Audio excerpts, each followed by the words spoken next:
We've got breaking news that's coming in from the state of Uttar Pradesh, where 5 people have died in the Anti-Citizenship Act protest. This has been confirmed by the UP Chief Secretary, who confirmed these deaths, 5 deaths in the protest. Those are the details coming in at this point in time. The number of people who have died today in the Anti-Citizenship Act protest has now stands at 5 people.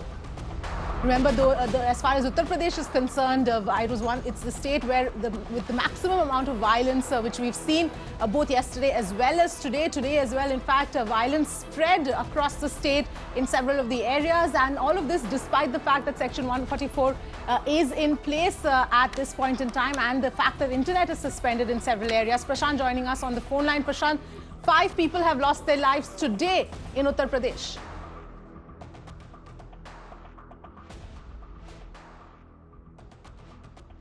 The government, especially, particularly from the Additional Chief Secretary, Mr. Avnish Awasthi, who is in the thick of things, and he is in the know of all the developments that are happening in the state of Uttar Pradesh. These are initial figures that we have got.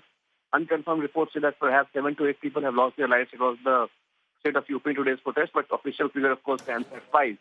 But as we speak, I'm also getting an information from our sources that perhaps the TET examination, the UP TET examination that was supposed to happen on the 22nd of December has been postponed till the further notice. Now remember, as many as 16 lakh people were supposed to give this examination. So the entire state is crippling. That's because of the intelligence failure and the kind of anger that today prevails in the mind of people. So clearly, there's going to be tough times ahead, an uphill task for the administration and the police to maintain calm and bring back normalcy as soon as possible. Absolutely, Prashant. And like you were just pointing out a few minutes ago, there are a lot of questions, of course, that also need to be answered about the way all of this was handled, the fact that this kind of violence also broke out. But any more information that we've got at this point about where these deaths happened? There's a breakup that perhaps 2 people had died in Firozabad, and there's 1 each death being reported from, various other locations, especially. Now, the confirmed report that we have, of course, is that 2 people have died in Bijnor and 1 each have lost their lives in Sambal, Firozabad and Kanpur. So clearly, these are the breakup that we have been given from the state administration. And as I say, there are unconfirmed reports pointing out at a larger toll, but this is the official that we have been given. And that's exactly what we will stick to at this moment.